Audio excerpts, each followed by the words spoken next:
Lissamma Samuel ഒരു ചതിയിൽപ്പെട്ടിരിക്കുകയാണെന്നും ജീവിതം താറുമാറായിക്കൊണ്ടിരിക്കുകയാണെന്നും മനസ്സിലായിട്ടും 40 ദിവസക്കാലം ഈ റാക്കറ്റിൽ നിന്ന് രക്ഷപ്പെടാൻ ശ്രമിക്കാതിരുന്നത് എന്തുകൊണ്ടാണ്?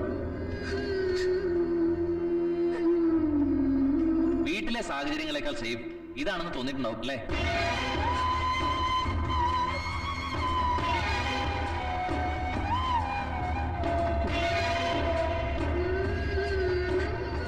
ലിസമ്മ ഒരു വട്ടമെങ്കിലും രക്ഷപ്പെടാൻ ശ്രമിച്ചിട്ടുണ്ടോ?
സർവശക്തനും നിത്യനും നീതിമാനുമായ സ്വർഗസ്ഥ പിതാവേ, ഈ നല്ല സമയത്തിനായി അങ്ങയെ സ്തുതിക്കുന്നു. മക്കൾ യഹോവ നൽകുന്ന അവകാശവും ഉദരഫലം അവൻ തരുന്ന പ്രതിഫലവുമാകുന്നു. സാമുവേലിനും ലില്ലിക്കുട്ടിക്കും അവിടുന്ന് ദാനമായി നൽകിയ ലിസമ്മ എന്ന ഈ കുഞ്ഞിനെ അവിടുത്തെ കരങ്ങളിലേക്ക് സമർപ്പിക്കുന്നു.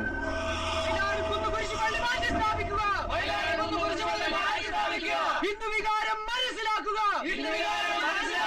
ഹിന്ദുവികാരം മനസ്സിലാക്കുക, സർക്കാർ നീതി പാലിക്കുക, സർക്കാർ നീതി പാലിക്കുക,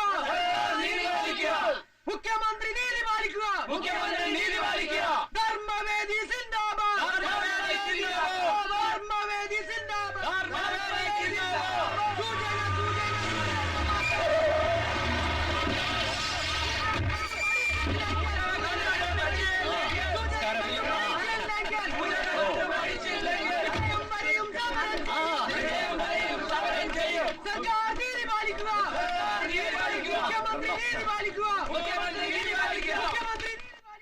എനിക്കും എന്റെ മോക്ക് പരാതിയൊന്നുമില്ല സർ. സംഭവിച്ചെല്ലാം വിധിയാണെന്ന് കരുതി ഞങ്ങൾ സമാധാനിച്ചോളാം. തെളിവെടുപ്പെന്നും പറഞ്ഞ് എന്റെ മോളെ നാടായ നാട് മുഴുവൻ നടത്തി. എന്റെ മോളിൽ നിന്ന് നാട്ടുകാർക്കൊരു കാഴ്ച വസ്തുവാണ് സാർ. കേസും കോടതി ഒന്നും വേണ്ട, ഞങ്ങൾ എവിടെയെങ്കിലും പോയി ജീവിച്ചോളാം. ഞങ്ങൾക്ക് നീതി വേണ്ട സാർ. ഞങ്ങൾക്ക് ഈ പോലീസിന്റെ നീതി വേണ്ട. ഞാനങ്ങനെ കാല് പിടിക്കാം.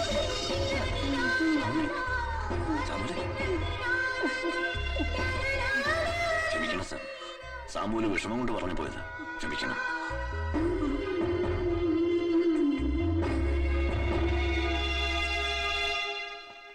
ഈ കേസ് അന്വേഷിക്കുന്ന പോലീസ് ഏമനോട് എന്നെ വന്നൊന്ന് കാണാൻ പറയണം. ഇന്നെ വേണം. സാർ,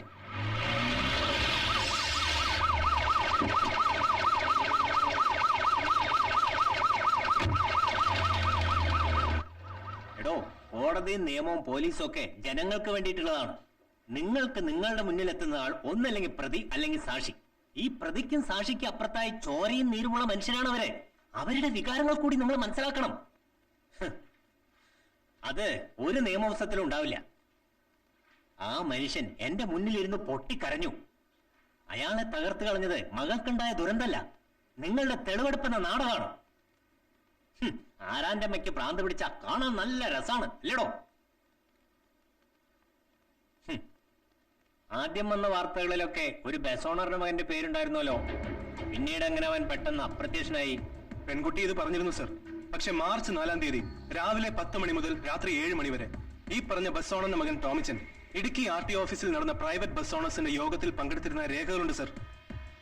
സ്ഥല MLA അത് സാക്ഷ്യപ്പെടുത്തിയിട്ടുണ്ട്. ഒരേ സമയത്ത് ഒരാൾക്ക് 2 സ്ഥലത്ത് എങ്ങനെ പ്രസന്റ് ആകാൻ പറ്റി എന്ന കൺഫ്യൂഷനിലാണ് സർ ഞങ്ങൾ പോലീസുകാർ.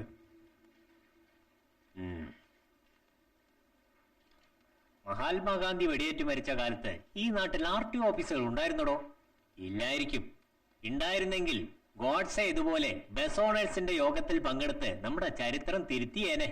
അല്ലടോ തോമസേ?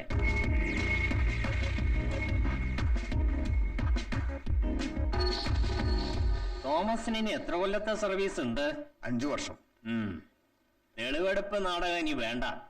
മറ്റന്നാൾ ഞാൻ കോട്ടയത്ത് വരുമ്പോ ഈ കേസിന്റെ മുഴുവൻ ഡീറ്റെയിൽസും എനിക്ക് കിട്ടണം. സർ,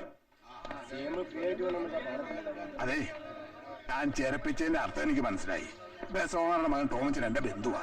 ഞങ്ങളെ പുളിയാങ്കുന്ന് കുടുംബക്കാരാ. അവൻ തന്നെ പെണ്ണിനെ കൊണ്ട് മുങ്ങിയത്. പക്ഷെ അവനെ തൊടാൻ തനിക്കെന്നല്ല ദേവേന്ദ്രൻ കൊച്ചുവപ്പൂന് പോലും പറ്റില്ല. മനസ്സിലായി?